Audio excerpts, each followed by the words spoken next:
All right, welcome everyone to another edition of Deconversion Stories. And today I'm chatting with our recently made friend, Apostate Ashley here. Hi. Who we met at the Better Conference down in Fort Wayne, which was a lot of fun, if I do say so myself. What did you think of it, Ashley? I really liked it. It was the first atheist conference I'd ever been to. And really? the first like outside of a couple of members from my family, like the first atheist that I had ever really met in real life, aside from myself. It was a lot of fun. You had a lot of your family with you there. Yes, I had my husband, who I wasn't married to at the time when I was involved with church. And so he's an atheist. And then there he is, Captain Fleeg. And my stepdad, who was actually always an atheist that whole time. And then my little sister and her fiance. And my little sister kind of followed my footsteps. How she got in after me and then she got out after me. So that was kind of fun for us to go together. Yeah, little sister's always copying. Yeah, I know. Can't think of anything themselves. Not my little sister. She hated everything I did. But anyway, that's changed now, of course. Like as adults, where it's totally different. Anyways, actually, what I do here is I chat with folks about how they found their way out of their previous belief systems, and I kind of ask folks, to take us back to the days of indoctrination, how you sort of ended up in it, and then how you kind of saw those dominoes falling, and which led you away from it all. Sounds awesome. Do you want me just to kind of start off with the beginning a little bit? Yeah, I did have a whole entourage. Shane always says that. I had like 4 people with me. That was fun, though. Yeah, it was cool. It's nice to meet everyone, actually. Yeah, and we're actually going to NanoCon, too, in a couple weeks. Yeah, Thomas hit me up with that, and so I'm on the interested list. It just depends on whether or not I can make it happen. But it's not till next year, so. NanoCon? Yeah. It's another one close by, Viking. What's that? It's Nashville Nons. Oh. Who do we know in Nashville? That's Dave Warnock's hometown. Yeah. That's where he pastored out of. We could terrorize the shit out of some fucking Dave. It's but they are having one this year. Oh, are they? Yeah, I'm going in a couple of weeks. Oh, okay. I see. The one I was hit with isn't till July 2023. Yeah, maybe whatever he was just probably talking to you about next year's, but there is one this year. Yeah, there's no way I'd make this year's. Not a chance. But I'll be away anyways, so that'll be a lot of fun. Hopefully I'll get to see a lot of the same people. But so for the beginning for me, I was involved in Assemblies of God churches when I was younger. And my mom took my sister and I when we were like 5 to 8 years old. There was a church split, and we kind of didn't really go back as consistently as we did before. So nobody else went anymore. And then when I was 12, I was invited to go back to youth group at that same exact church by some of the kids on the bus. And I went back to that same exact church, got sucked into youth group, Pentecostal, obviously it's Assemblies of God. And then I was jumping around to all the Assemblies of God youth groups in town, had friends at all of them, Yeah, I was very active. I loved church. I loved it. I went to all the youth groups on Wednesday nights, Sunday mornings, and I would find rides because at that time, like when I was 12 till like 18 or so, I went all by myself. So I kind of would have to say I indoctrinated myself for the most part. It's usually how I put it. Because my mom was a believer and she still is, but she doesn't really have, I don't know how else to say this, much biblical knowledge You know, she's Right. your normal Christian that goes because, you know, That's she what thinks you she's do. going for all the right reasons, and that's what Right, you right. do. And yeah, it's exactly right. Just the typical Christian that doesn't really quite understand everything that's in there or why I chose to even really walk away. But so I Does your got mom very know? Does she know that you walked away? yes, she does know. She's my mom does know, and even though she's a Christian, she was really the one that she was one of them that I was able to escape to when I left. I was able to get help from her. So she was able to kind of like see past all that stuff. She's still really like, yeah, she's still very safe, very rational. You know, she's not bigoted. She's closer to probably a liberal Christian, you know. And so, we have another apostate name in here. There can be only one. This apostate. This apostate. Yeah. So, by the time I was like 18, I got recruited into a group called Master's Commission. I don't know if you've ever heard of that. What is Maybe that? not being up in Canada. Damn Canada. Don't know nothing about you. So it is like a discipleship program for college age students or college age people. And it's basically like training to become a missionary. Mm-hmm. So, you know, we would do dramas. We call them human videos, if anybody knows what that is. What? Basically dramas to music. Really just so dorky. I can't believe I was a part of any of that. Plausible deniability. Hold on. So like run me down like a script. Like what? Are we talking like Saved by the Bell scenes with music behind it? Like what are we talking about here? Like what? What comes with that? Okay, so it's basically like a music video, but on stage. And so it's to music. So sometimes it was to Christian music. Sometimes it was secular music. Oh, okay. So yeah, there was a Master's Commission in Canada. Have you ever heard of like Teen Challenge or... I've heard of Teen Challenge. That rings a bell. It's similar to that. It's kind of like a Christian boot camp. Very strict rules. But then y'all made movies? Yeah. So basically what it was, there was a lot of strict rules, and it was like a Christian boot camp is how I call it. And then on top of that, our goal as a group was to basically create a whole church service. So when we traveled around the country, church to church, on Sunday mornings or Wednesday nights, you know, Sunday church and then Wednesday youth group, we would basically go to recruit other students for the next year and to get offerings on Sunday mornings from the adults. It was basically what we did. So we put on a whole church service to get that to happen. So we would do these dramas, the human videos, and that was kind of, you know, to like pull at their heartstrings a little bit, similar to like, you know, Pentecostal charismatic worship. But then one of us would preach, typically the director of the program, and then some of the students would give, like usually two of them would give their testimony, and then we would have offering at the end. And then if it was at youth group, then there was usually not really an offering. It was more like, hey, if you are a junior or a senior, meet us in the back. And so really it's just, and I didn't really see that at the time when I was in it, but now that I'm out of it, I see that's really what the goal was.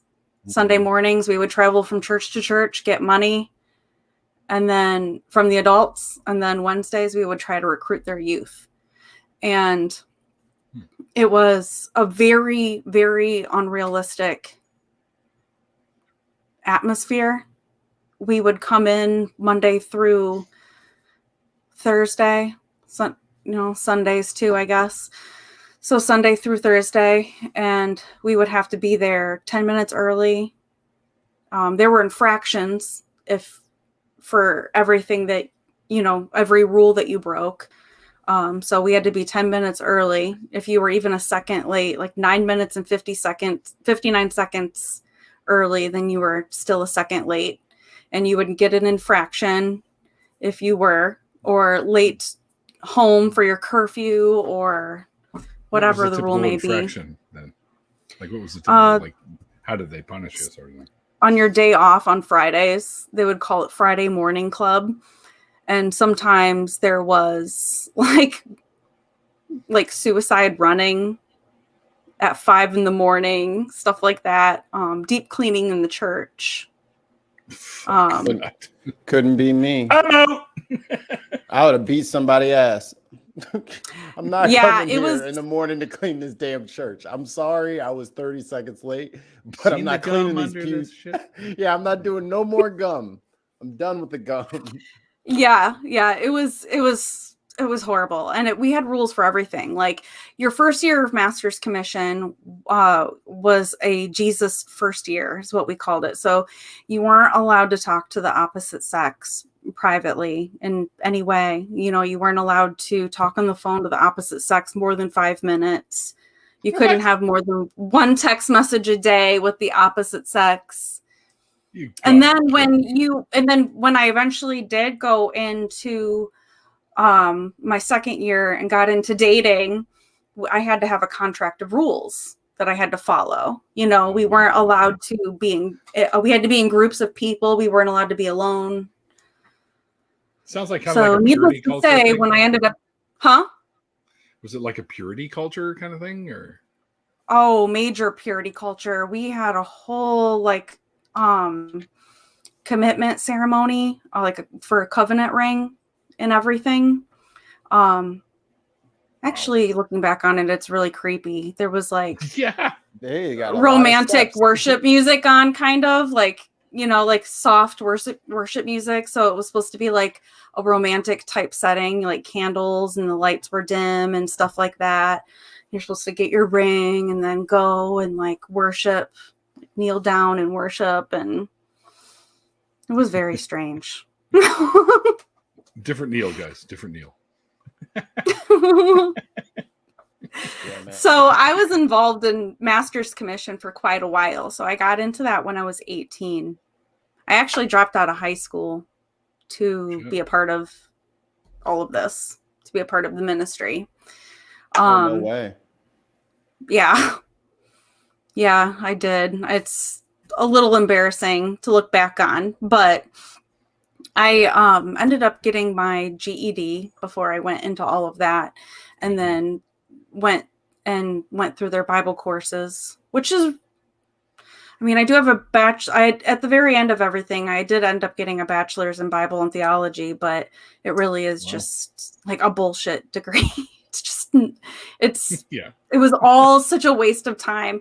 And then when I got out of that environment, it was like, I didn't know how to be a part of the real world. And I wasn't even a part of the real world yet. I went from that to marrying the director and directing alongside him in the program. And then eventually we became the assistant pastors of the church. And so I was involved in full-time ministry from the time I was 18 until 27 years old. Wow. And so kind of like my key years, like right out of not even right out of high school. Like, I left high school early and went and was a part of this. And I left my house, my family in Ohio, and went out to Iowa, which is a 10-hour drive, 11-hour drive or so. And I legit did, what Jesus asked the disciples to do, to get up, pack up your stuff and go. And that's what I thought I was supposed to do. I wanted to be a missionary. Right. What happened at 27? Yeah, I guess Lee was asking that. I was actually gonna highlight that. I I guess you were in the ministry until you were 27.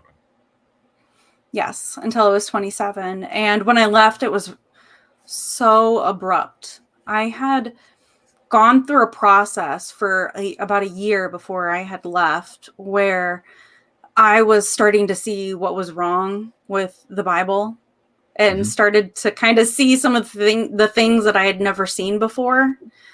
The first thing was the Hell Doctrine.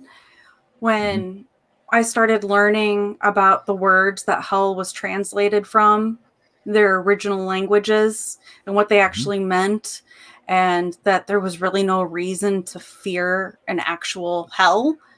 Right. And then when that's what got me skeptical. But then I started to learn that there was no evidence of Jesus.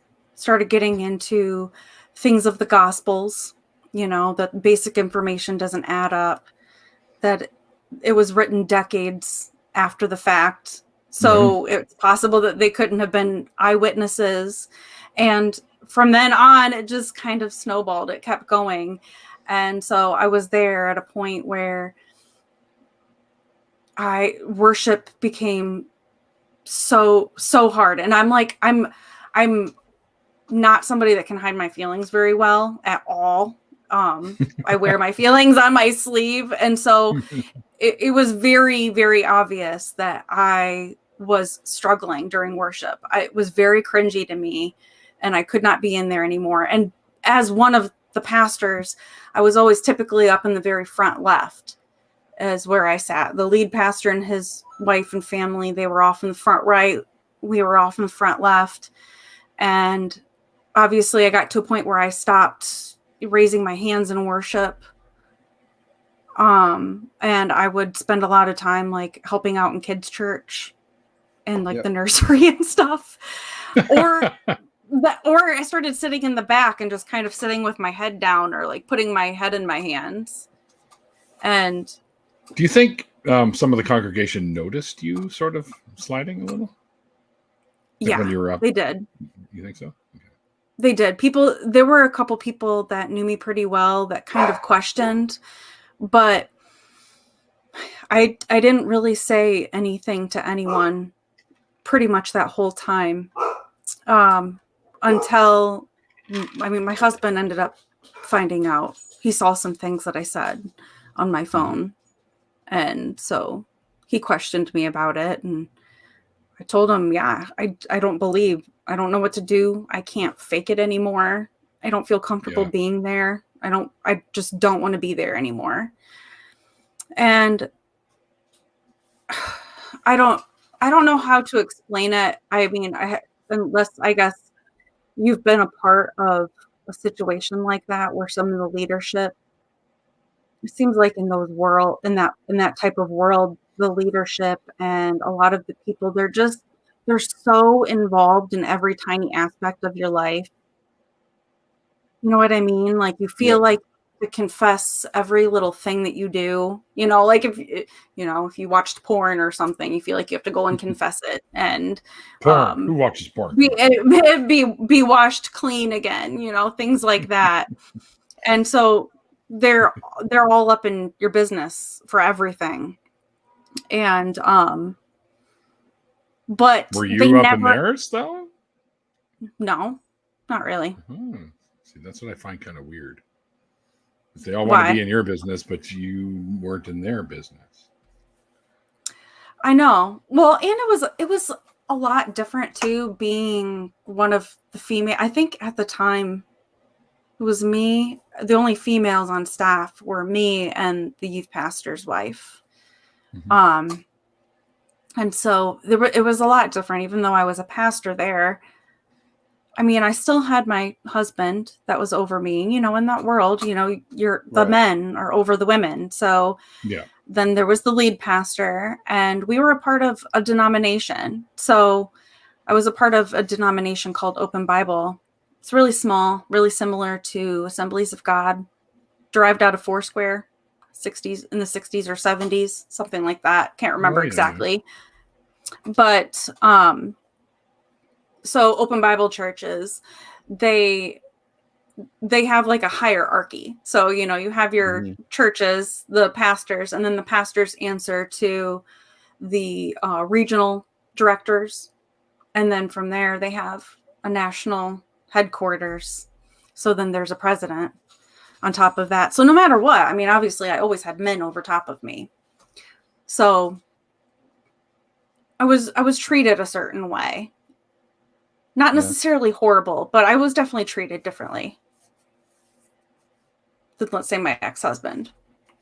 So anyway, I decided I was going to leave. My ex-husband was not interested at all in what I had found. I had come across the Thinking Atheist. So Oh boy. that's why it was actually really cool meeting Seth at Better, because Well, he's awesome. this was 9 years ago, and I would put my headphones in and I would listen to episode after episode after episode of his show and just walk around cleaning the house or doing whatever if I was at the church, and just listening to him constantly. Listening to Seth at the church. That kicks ass, Ashley. That's what I gotta say. That's pretty good. Yeah, I guess it does. Did you tell Seth that? No, I didn't. No. You should totally tell him that. You gotta You'd be tell like, I like it. Yeah, I know, Your because ears there didn't was burst into flames or something. But, you know. I know. I remember my ex-husband. He grabbed one of my headphones and he's like, "What are you listening to all the time?"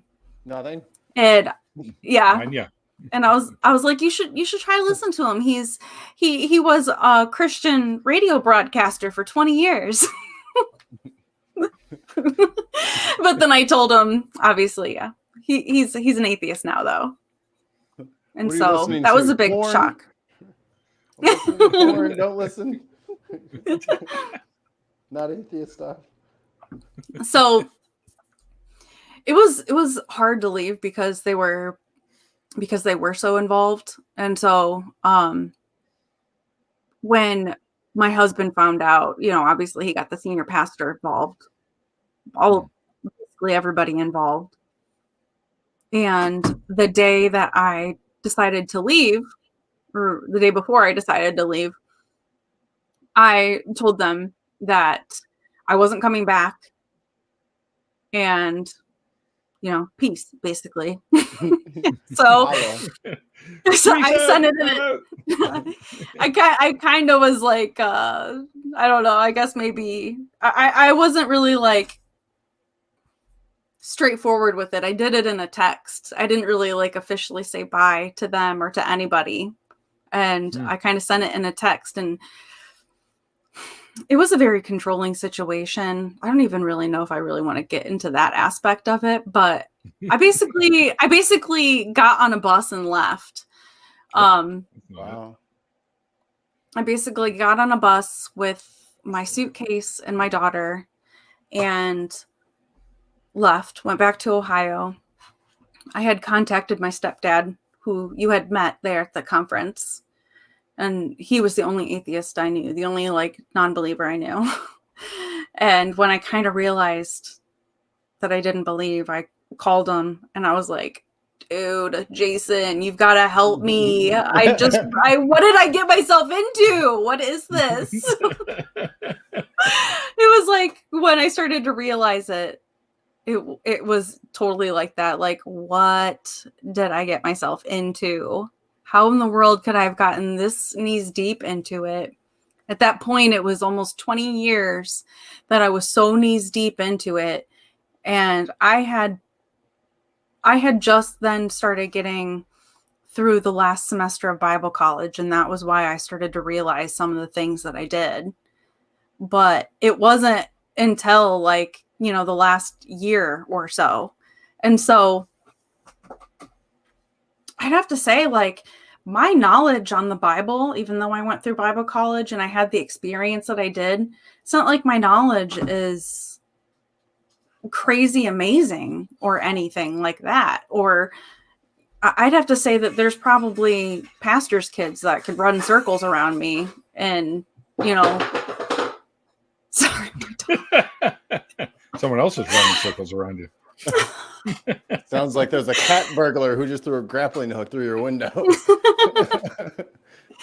So, really, it was some of the realizations I had were so basic, like I said, just about Jesus, very basic things about the dates, or like, oh my God, there's no evidence of a resurrection. How could I have never noticed? Or, just silly things that, like, how could I be involved in this for so long? And for the majority of that time, it was a freaking experience in worship and prayer and dopamine highs. That's like all it was. Chasing one high after another. The old D-Dragon. D-Dragon.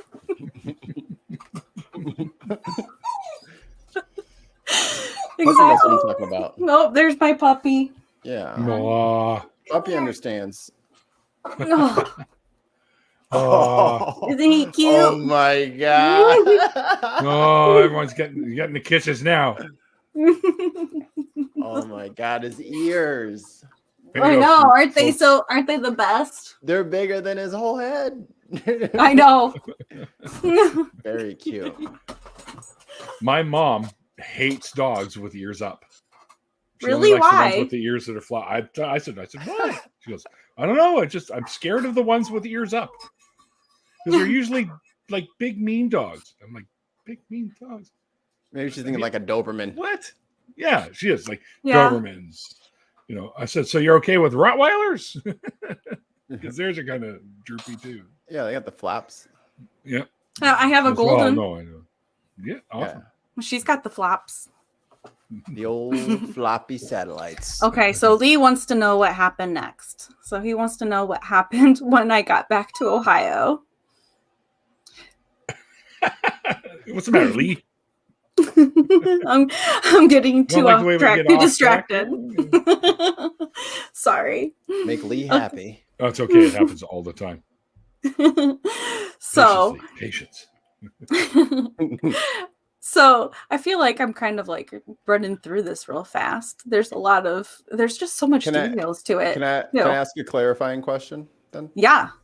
So like when you were in high school and like, you got to go through like geography or any kind of like the natural sciences. So when it comes to like, oh yeah, and that star is such and such billion years away, was the church already kind of like telling you like, oh, they're going to tell you in school that it's millions of years old. It's only 5,000 years old. We all know it. And they're just going to say this stuff. Like, was there any like conflict between like your academic studies? Because I know that you said you went to Bible college. I can imagine what their sciences look like. But in like regular people's school, did you run into any conflicts there with that? A little bit. I was told, was a part of some of the youth group sermons about, what they teach in science and schools and public schools. And we were encouraged to deny taking the test on evolution. And I did. I didn't get away with it. Luckily, my science teacher was pretty pissed off. So yeah, I imagine.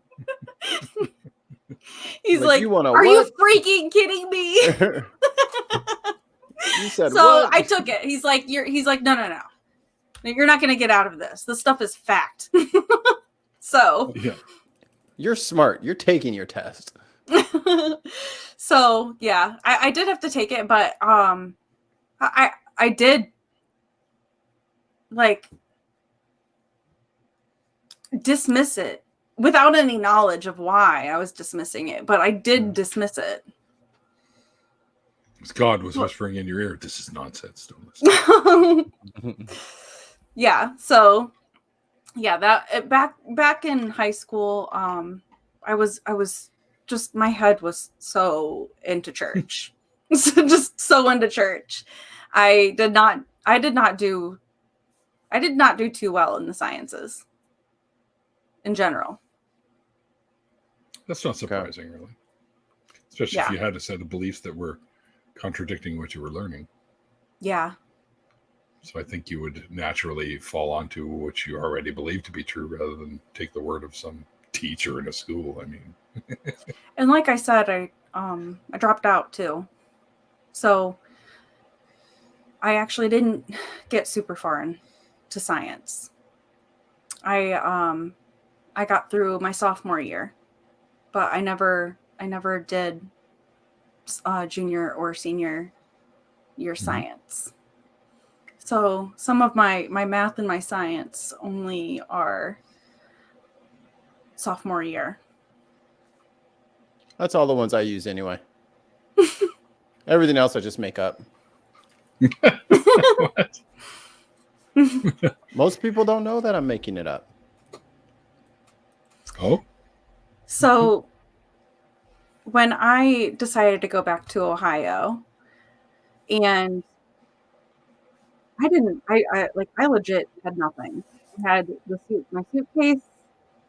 So the clothes that were in my suitcase, that was a combination of mine and my daughter's. And I didn't have a car. I didn't have a job. I didn't have anything. Like no money, no nothing. And wow. moved in with my dad and his wife.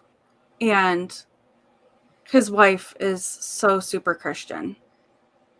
At this point now, I was not treated very well when I was there. Basically, I only stayed there for about 2 months. My mom helped me kind of the rest of the way. And I moved in, found a roommate. That's a whole other mess of a story, you know. Oh man. First relationship I had when I got out and kind of jumped into it and was just kind of a really horrible person, but I was stuck in a situation where I was a single mom and having to pay for daycare. I went paycheck to paycheck at the time. But I did good. You know, I got a job. I got a job about 2-3 months after I moved there at a pediatrician's office. And then about a year later, I got a promotion and had a job at the hospital. Nice. Trauma registrar. So I was doing like ICD-10 coding and stuff like that. And so that was a pretty good job. I was pretty proud of myself. And that was a lot of fun. And my mom helped me get a car, things like that. I eventually did get a townhome and everything, and she helped me with all of that. She truly helped me get back on my feet majorly. And moms are great, aren't they, for that sort of thing? They're great. Yeah. She was super awesome. I was 27, single mom, and I had shitty credit. That was, we were poor pastors. I was not lucky to be at a mega church. We were at a very small, quaint church. We were basically poor. And how many jumbotrons did you have in your main sanctuary? Jumbotrons. How many big screen projectors did you have on the west wing of your grand hall? Oh my 5 God. in my room. What are you talking about? I wish. Yeah. But so when I left, I kind of went through just a little bit of craziness there until I finally got to where I am now, where things are stable and things are good finally.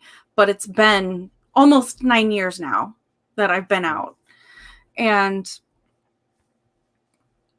when I had left and I started going through my divorce with my ex-husband, who is still a pastor there at the same church, which I absolutely hate it. My daughter's actually out there right now with him. Ugh. And there's just been some things that are just driving me nuts right now. If I can just vent that. For sure. You can. Is your daughter still a believer, so to speak? I don't think so. No. So you think she's just kind of... She has to go. She gets made to go. She texts. Made to go? Yeah, he makes her. Yeah, they make her. What? Oh yeah. That's just not an option when you're little. It's not an option. She begs him. I asked if she could stay home. I was like, I'm cool if she stays home for 2 or 3 hours. She's old enough. So you guys go to church, and if she needs anybody, she can FaceTime me, and I'll talk to her the whole time. But he says no, won't let her. She sends me videos while she's there.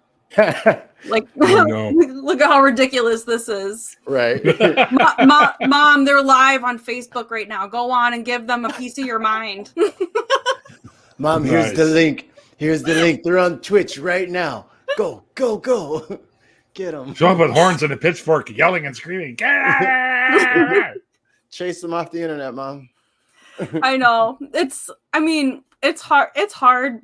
But like the other day, she sent me a text while she was at church, and she's like, I put your name up on the prayer wall for your MS, that you would be healed. And I didn't know what to say to that, because just feels like I want to say, please don't get your hopes up. That that's going to happen, And what do you say? I mean, other than like, oh, thank you. That's so nice of you. But you punish the kid. Ground her for 2 weeks. No TV, no tablet.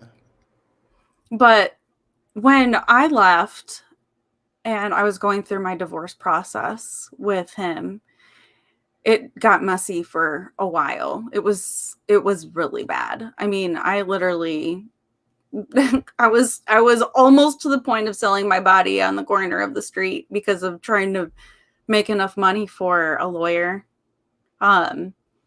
just to keep it going. I basically was going through a divorce, but I was also having to pay for a shark of a lawyer to keep my daughter safe, because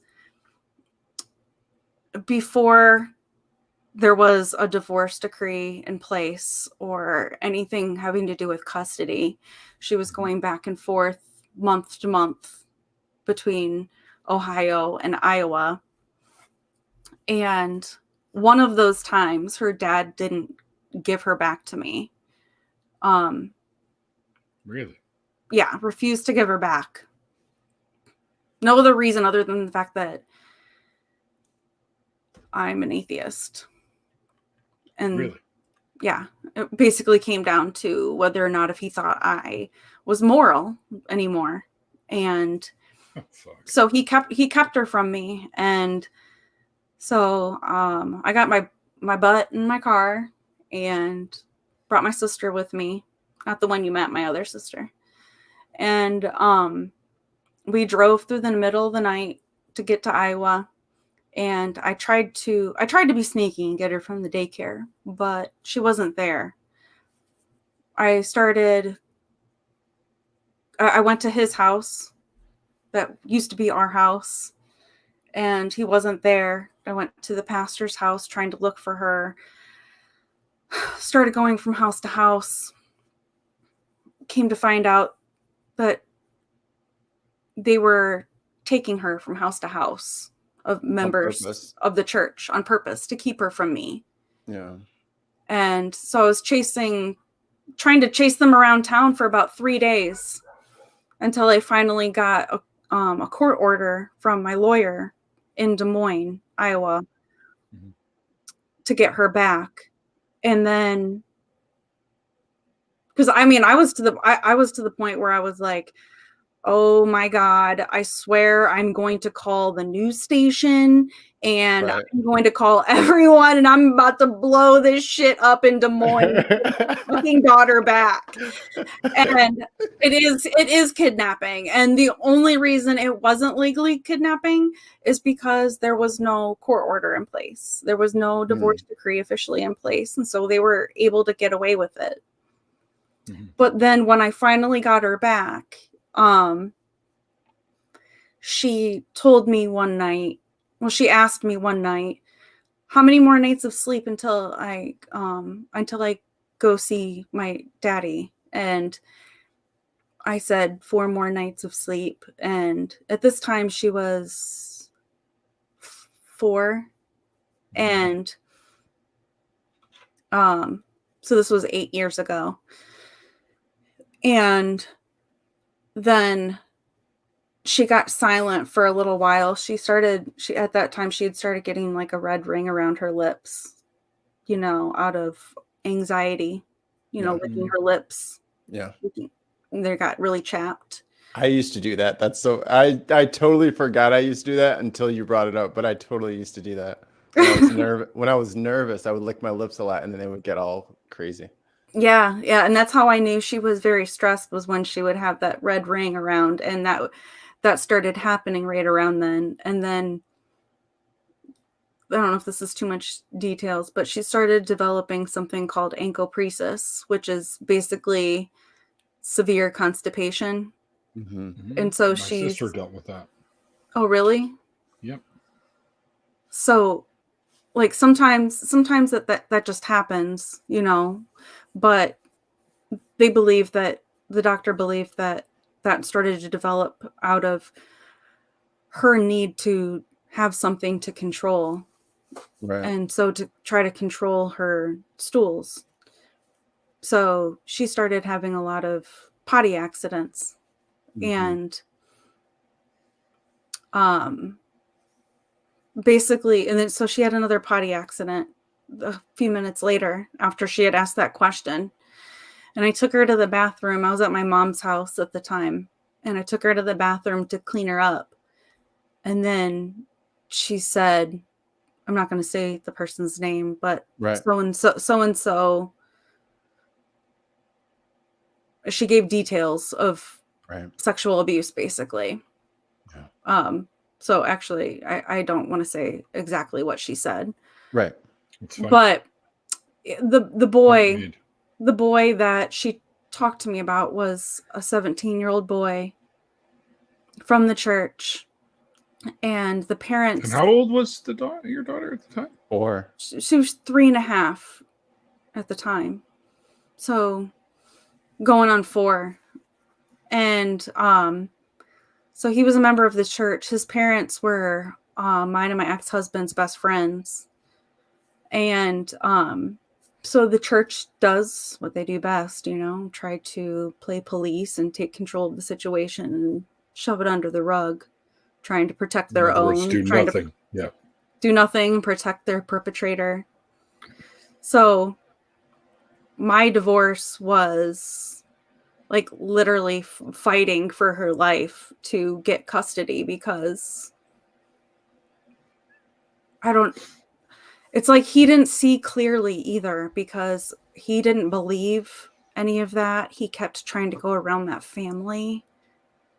And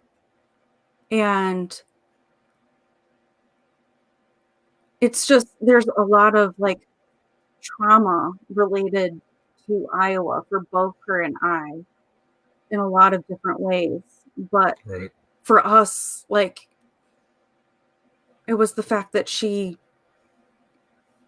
that happened, and the between the kidnapping and that, and her dad's lack of ability to see clearly because of the influence that he has around him, the church, those people influencing him and being a part of sending her from home to home. And so basically we've had to, like, we still deal with the aftermath of all of that. We both were diagnosed with PTSD from a lot of that. And she does not like going out to Iowa. She has like, we both basically have like panic attacks before she officially goes out there. Yeah. And it's hard. It's just so hard because it's like a lot of time has gone by and her dad and I have really tried to work things out for the sake of him being a part of her life. And he's apologized for some things, but it's just so hard because I know that they just don't see certain things the same way I do. True. He did get remarried. And you know, I'm thankful that there's a woman around her when she's there to help her. Right. But you know, it is an added person with that mentality. Mm-hmm. And that influence. And so there's like a balance of me having to respect them and their time and not butt in when she's there, but also like try to protect her. Right. I think you have the right to express your opinion if you disagree with something that they're doing with her. Yeah. So you've always got that option. I mean, if you don't like the way certain aspects of those visits are going, you can raise your voice about that. I have. Good. I have. I actually haven't heard from them for a little over a week because I got super mama bear. Don't mess with them Cubs, man. Nope. Don't mess with the Cubs. I don't have a hand anymore because no. How about say you like the sleeves on that shirt? Leave the Cubs alone. But it's been like it's been insane. It's been so insane that they wouldn't just simply let me leave, or they wouldn't just let me simply go through my divorce with my ex-husband. Mm-hmm. And not butt in and be a part of it, not butt in and try to be a part of my parenting. I know. I'm all the way in fucking Ohio now. Like, leave me alone. I gave you guys 800 miles. What else do you want? Oh, I know. And so, like, does she have a say? Does she want to go? At the end of the day, she does want to go. Yeah. I mean, it's dad. At the end of the day, it's her dad, you know, so she disagrees with some things. I really try to keep my opinion to myself. I don't want her to know how I feel about things. Or, you know, some of the things that went down. A lot of it she doesn't remember. She was a lot younger. Mm-hmm. And so, you know, I want her to have a good relationship with her dad, but it's not just some of those people out there. They're super fundy, which is problematic at the best of times. Mm-hmm. And they'll openly tell her, like, you know, your mom's wrong. Did they ever say things like your mom's going to burn in hell or anything like that? Did they go to that sort of length, or I don't know. Kind of like a fear tactic angle, or I don't know. I don't think so. I do try to get some of those details out of her a little bit, but I also don't want to put her in the middle. Yeah, fair enough. Like, fair enough. if she's willing to tell me, like, if she's texting me, I'm like, yeah, what's the juice? Spill the tea out of that sippy cup, girl. Tell me what's going on. What are they saying about me? It's word on the street. Small fry. Has she ever like recorded any conversations and brought them home to you? Go, listen to this. Has she ever done anything like that? No. No, not really. Not really.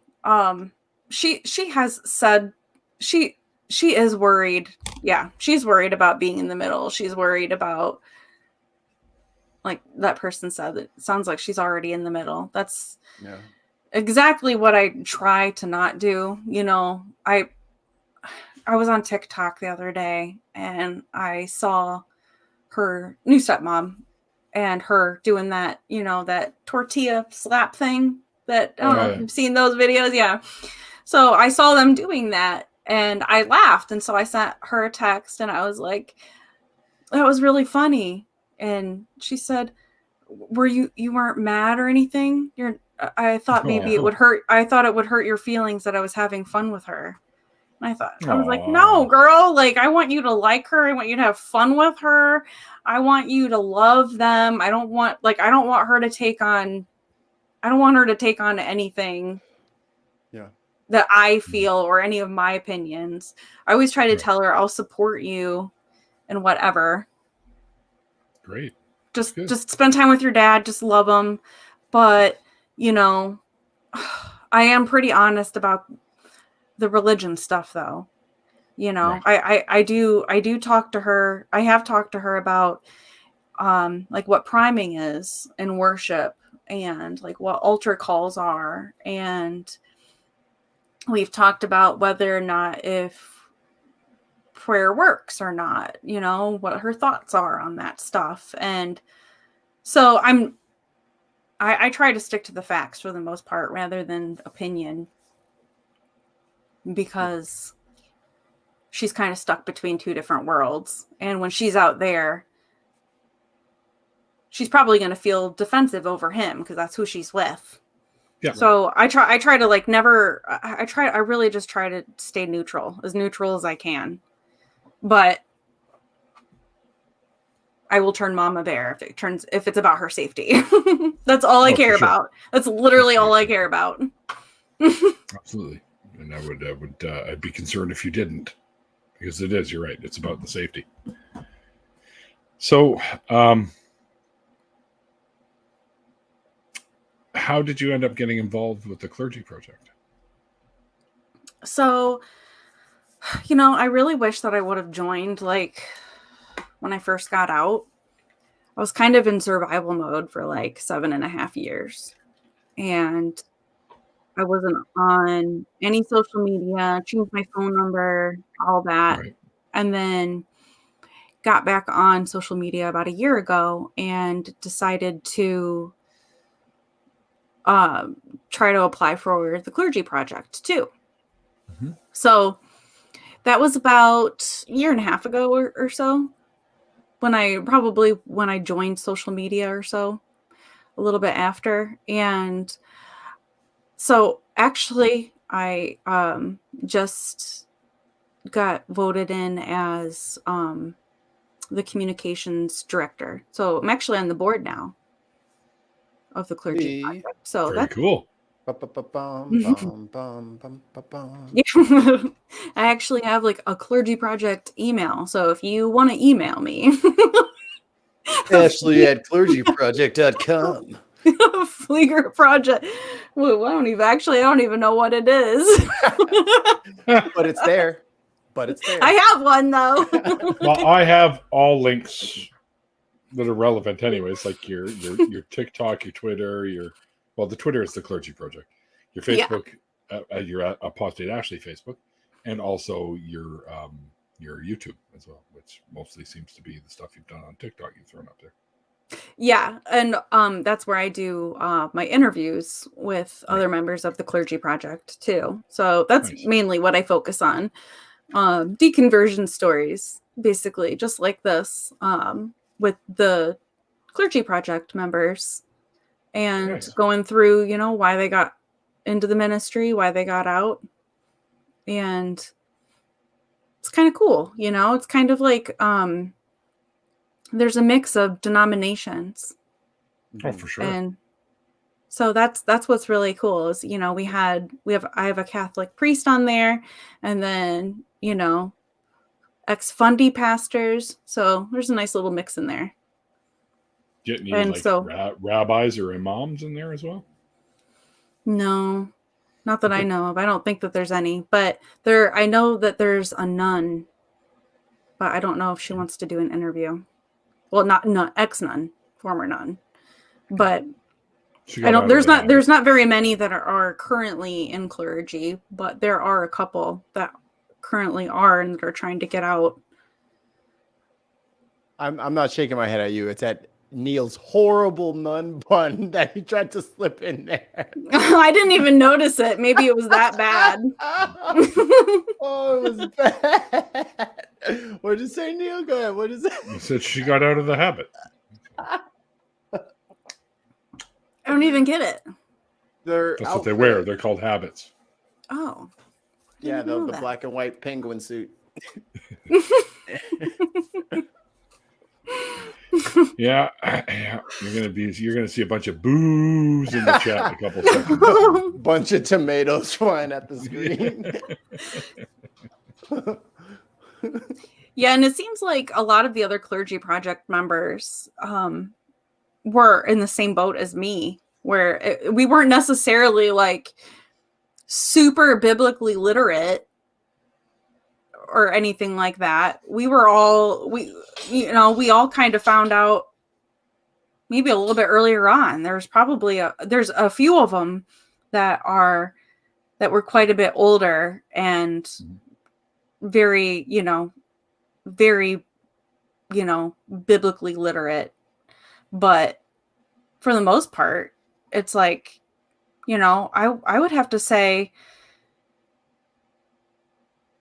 it obviously has nothing to do with intelligence. I really, really hate that argument. Me It's too. Or mental disorder or something like that. That's just anything like that. I think that's absolutely ridiculous. It's just Hurtful? I personally was indoctrinated because of the experience of the evangelical church, being a part of the Pentecostal church. It was all about the whole experience, the highs and lows. And on top of it, I have always struggled with mental illnesses. So I naturally kind of have a lot of highs and lows. So, in some ways it was a really nice coping mechanism, but going untreated and following all of those highs would make it really hard when I would actually hit my lows in the middle of the week. And so, I guess this has to be said. Medication is awesome. I started taking medication finally about 1.5 years ago, finally closer to normal. And before that, like I mentioned, I have MS too. I went without being on medicine for a long time. And For your MS? Yeah. Wow. Yeah. Shannon Q has it as well. Yeah. And Dr. Josh Bowen too. But yeah. So I'd have to say that for both of those things, being on medicine is like the only thing that really stabilized me. Yep. God ain't gonna do shit. No, I mean, when Think my about it, he gave it to you. Yeah, I know. When my All daughter part of the plan. when my daughter was saying something to me the other day about how she wanted to put me up on the prayer wall, and she said, "You're gonna get better. I can feel it."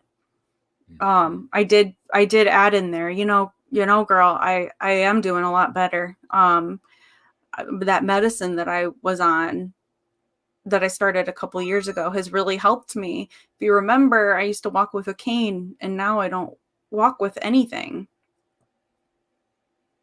And in all honesty, that's all because of the medicine. Yep. Thank you, science. Medicine and Jesus. Medicine Equal parts. and medicine. Working together. Wes thinks he's taking up the side chat for some reason. Wes, you're fine to talk about whatever you want in the side chat. It's fine. There you go. I show myself out in side chats all the time, and you're good to go. That's what they're for. Exactly. Let's find a way to work the show in. Oh, yeah, we just talked about that the other day on my show. You should come and check it out. Can someone with a wrench post a link for me? Thank you very much. Yeah. Ashley, are you down for hanging out for a little bit longer? There'll be a bit of a break, but we always do an after party, and Yeah. I'm sure some of these folks want to say hi. So, Okay, cool. like some you've met, like student Dr. Ben. Yay. I like him. He's awesome. He's awesome. He's a good friend, and I'm sure he'll want to be in there. Yes, tons, whatever you want. I can't see you, so it doesn't really matter. How does it work? Like, is it on YouTube or is it on something else? No, it's here on YouTube. It's it's a different link. I give you another link, and then you just click on that one and join. We take about a 15-minute break Okay, between cool. the two streams. But before we do that, I just wanted to make sure you were okay and being able to come in and hang out for a little bit longer. It doesn't have to be super long. You can take off whatever you want at that point. Yeah. Because I've kept you here for over an hour. But I mean, that was the whole point of this, anyways. But yeah. But the after parties are always optional, as I usually let my guests know. Most of the time, like 99% of the time, they're like, "Oh, I'll stick around for a little bit." So I'm glad that you're going to do that. But you get a breather for a few minutes, refresh your drink or whatever. Like I need to. So yeah. I'll need to pee. Yeah, oh yeah, bio break. Yeah, definitely for sure.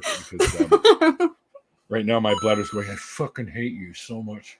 But yeah, but so that's what we're gonna do. But I wanted to ask you one more thing before we sign off here.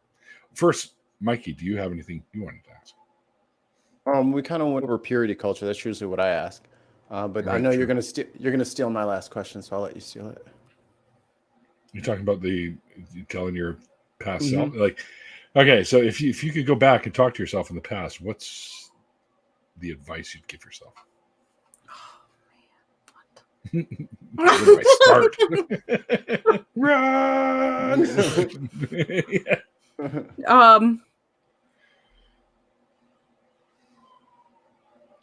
Probably something along the lines of, obviously, a lot of it would have to do with religion, saying, look into evidence versus lack of evidence, look into errancy versus inerrancy, and work on your apologetics to see if what you believe is true or not. What is that? Dog across the way. The family there, they put him out when they're eating, and all he does is sit at the sliding glass door going, feed me, kind of thing, right? So that's actually our last that's our last guest. Neil keeps them chained up just in the other room. Yeah. And go to patreon.com/604atheist so we can get that soundproofing put in so that they don't keep interrupting the show. So my friend Janine wanted to know if the 17-year-old who was the abusive one was ever held accountable for the criminal actions. No. We did go through a whole CPS investigation, but nothing was found with him during his questioning. Obviously, he denied it. And when my daughter was in there getting questioned by the caseworker, when they separated us, I was there, but I wasn't in the room. But I have like a record typed out of like what their conversation was, but she wouldn't talk, basically. So it came down to whether or not if she would give the details, but she didn't feel comfortable talking to a couple of them. She was so young. So he got away with it. And when I look into him every once in a while, I saw that he went to Bible college and he's a youth pastor now. Oh, great. So I occasionally make anonymous phone calls about good for you him being a pedophile. Good for you. Hey, he's a pedophile? Thanks. Bye. by the way. Yeah. Just I saw at one point I hope it was because of me, but he changed colleges at one point, and I hope it was because of my phone call. Good. You never know. I'm hoping that because he's kind of made our life a living hell for quite a while, that he's gonna have to deal with me following him for quite a while, because I tried to give that piece of knowledge at wherever he's at. Good for you. Keep on his ass, because some piece of shit like that doesn't deserve what he's got right now. He doesn't deserve to live that good because of what he's done and probably has done to others. I know. And that's the frightening thing. And being a youth pastor. Yeah. Right. That's right. Exceptionally Average said that too about that. Of course he is. That job attracts that kind. Mm-hmm. Mm-hmm. Yeah, I mean, being a part of the church and having that doctrine to adhere to, it breeds the opportunity for the most narcissistic, disgusting people to take advantage of, poor dog, take advantage of what it actually condones. Yep, for sure. I mean, obviously you can be a Christian and be benevolent and, focus more on the benevolent scriptures, but there's people where it breeds the opportunity for the worst of the worst to justify. Yep. Yeah, absolutely. Well, I think maybe we need to bring the spirits up a little bit. So what we'll do is we'll do that. Leave it to me to make it super Debbie Downers. Well, no, this shit's important to get out there, because there are fucking predators out there. To be honest, I actually don't have that part of my story out there at all. I decided, like, kind of last minute to add that part in there. So I've focused on other aspects of it, but I don't know why I've been, like, afraid to be open about it. But it's good that you are, because why the hell not? I mean, people need to see to know. that's what they consider fucking normal. Exactly. It's so important, because you don't know what kind of an effect all of this might have that could save some kids from being abused. Mm-hmm. Ultimately, I'd like to think that that's how it would work. I remembered one more thing I want to say. I grew up with a split family, right? My parents split up. As a kid, you kind of catch the vibe of who's on the right side of history and who's not. And then as you grow up, you kind of figure it out. The grudges I held as a child were correct. And the things that I didn't let go were correct. So kids have an uncanny way of, even if they don't you have to remember, a baby falls out of someone and then within a year and a half knows the language and is walking. Like, they're incredibly smart. So they may not know the words for what's happening, but they can kind of sense this is tumultuous because of this person. Like, they'll figure it out all on their own, and you won't have to say much. You got a bright kid, it sounds like, and she'll find her way. Yeah, I appreciate Falls that. Thank out. you. Mine almost fell out at a certain point. I literally was able to grab like a Monty her. Python sketch or something.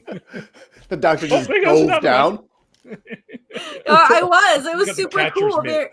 I was just like laying there. I was at the very, very, very end of giving birth, and they're like, "You can grab her." And so I grabbed her. Grabbed her out myself. So cool. Oh, TMI.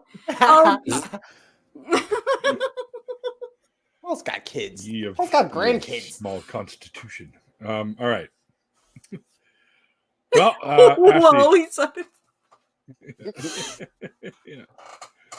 I spelled it wrong, but that's okay. I'm not a grammar Nazi. Did it? Yeah. It's WHOA. Yeah. No, it's not. Oh yeah. Yeah, it is. What? That's the internet spelling. I'm gonna Google Yeah, that. yeah, that's the internet. Whoa! I said, whoa! when he said "whoa," that whoa. I No, thought we were say, talking whoa, about Poppy, atheism. whoa! There, see? It's even a song by a Black Rob or whatever. It's whoa. My car's like whoa. Oh, Whoa's that like, does look whoa. right. Yeah. Whoa. Whoa, I said whoa. Sorry, I keep going back to How do you cartoons. how do you slow down a horse? What spelling does it take to slow Take down? it out at the knees. That's how. No. Oh, poor horse. Oh, Yeah, horse they spell it stinks like tonight. it's Noah. Yeah. Whoa. Whoa. Yeah, there you go. But Ashley, thank you so much for joining me. And I know we had to bump it once because I was really ill that day. I ended up with what do they call that? Heat exhaustion.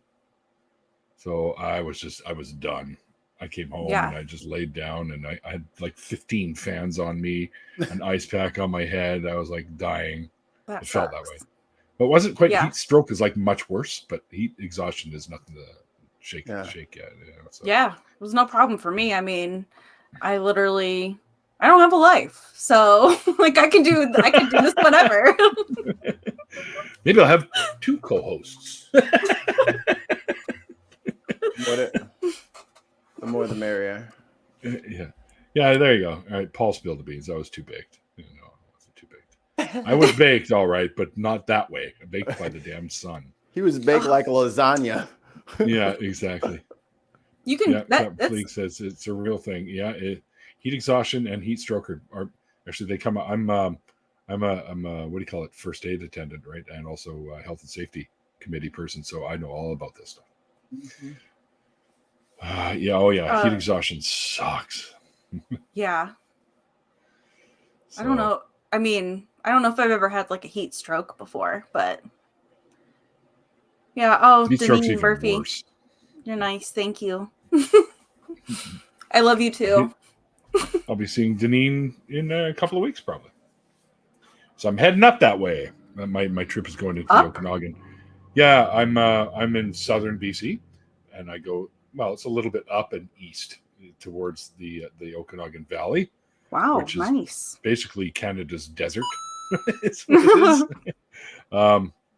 And that's where 2 of the 3 species of scorpions live here in Canada, by the way. Oh, that's cool. Yeah. And I'm going up there, and we're going to hang out. And I've spoken to Godless Mom, or Courtney is her name, and my friend Derek, and my friend Nate, who's one of the co-hosts on some of the ACA shows like me.